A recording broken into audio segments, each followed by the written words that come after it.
Hello,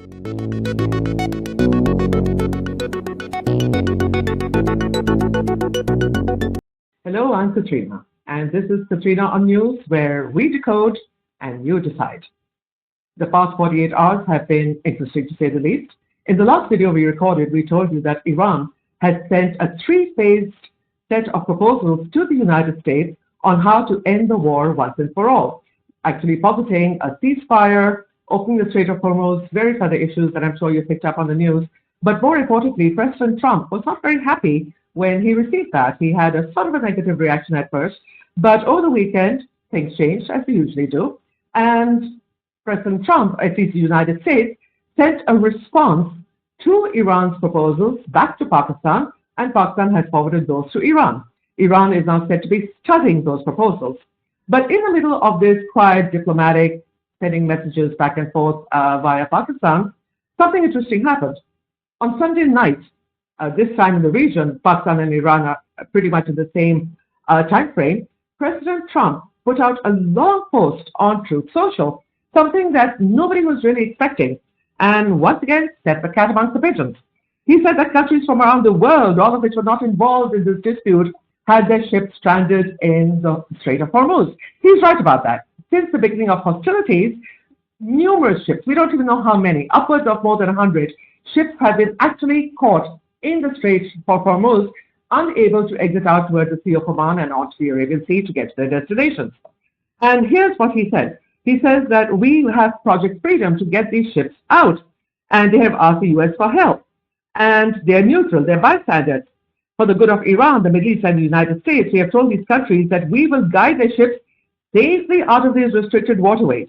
Okay, fair enough, but now here's where it gets interesting. He actually puts out a fairly positive comment about Iran. I'm just looking for that. He's saying this is a humanitarian gesture on behalf of the United States, and in particular, it's going to be helpful for everybody, particularly Iran. And then he goes on to talk about goodwill, etc., etc., and pretty much doesn't actually attack Iran in this tweet or accuse Iran of doing something.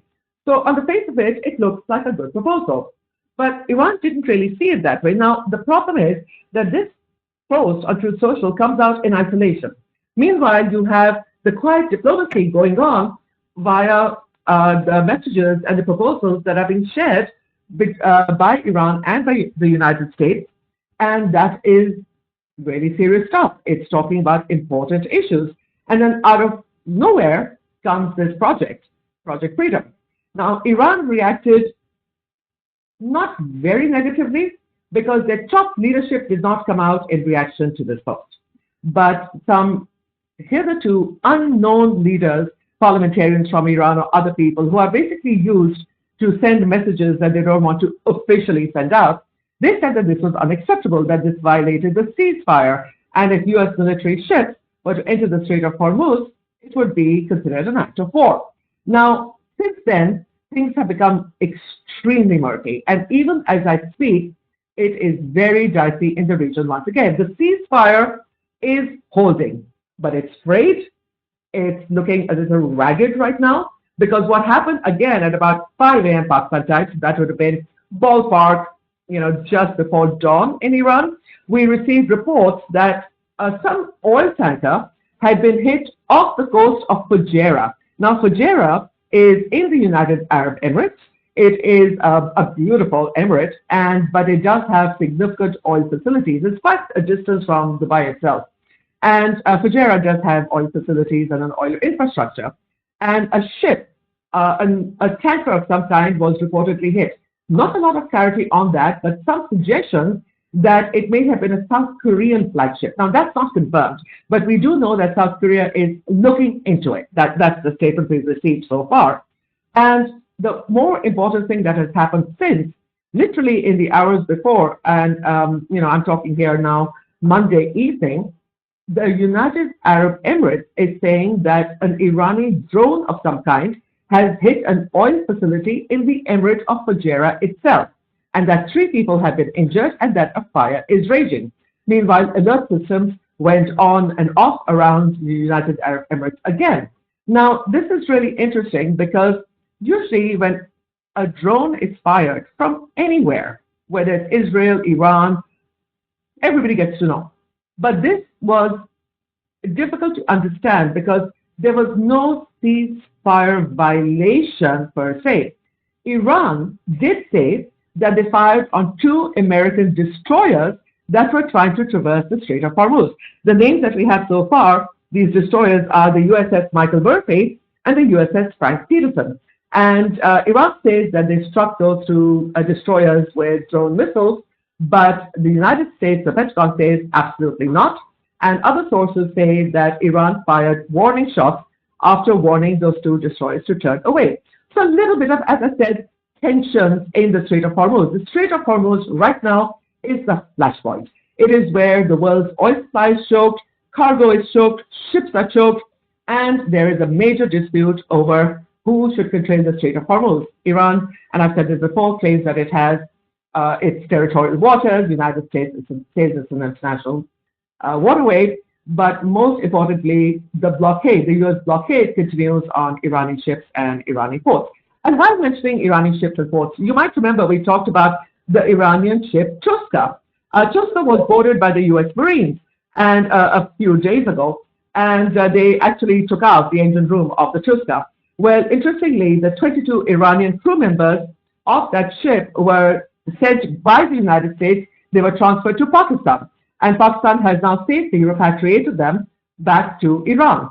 And the Tuska itself is being towed to Pakistan, where it is apparently going to be repaired and then returned to Iran. I'm not too sure how they're going to do that, but I'm sure repairing that ship is going to take some time as well, so I don't see it happening in the next few days. Now, this, of course, was confirmed by Pakistan's Foreign Minister, Ishaq Dar, and we've seen photographs of the 22 Iranian crew members having safely reached Iran. It's getting touchy and very dicey. And the biggest problem in this whole scenario is that when you have a tense situation, where you have armies, literally navies at this point for the United States and Iran's IRGC, everybody is waiting for the other shoe to drop. And the problem with that is that the chances of false flag operations go up exponentially, as well as miscalculations. Mistakes happen in times of war. But at this point where we stand right now, any miscalculation could trigger something that nobody will be able to pull back from. So I know that there's a lot of media hype about, oh, it's on the edge of war, oh, it's going to happen, this is going to happen, we have to do this, so-and-so has to do that. And the war of words is definitely accelerating all the time.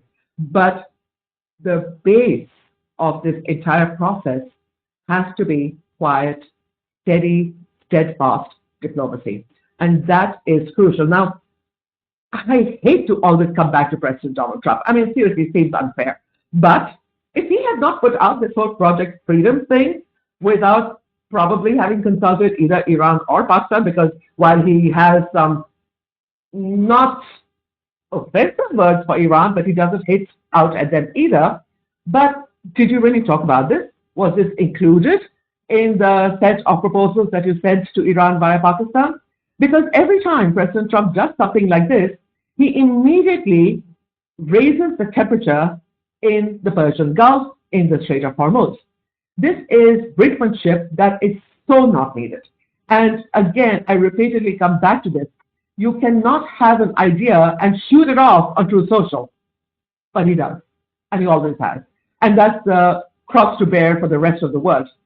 One of the things that is probably upsetting everybody right now, including America's allies and very importantly, China, President Trump's insistence on maintaining a blockade on top of another blockade is not helping anybody. Iran is still managing to get some of its oil through. They use their oil tankers to exit Iran, hug the coastline of Pakistan, which is Pakistan's territorial waters, hug the coast of India, which is India's coastal waters, and then their tankers can go pretty much anywhere they want.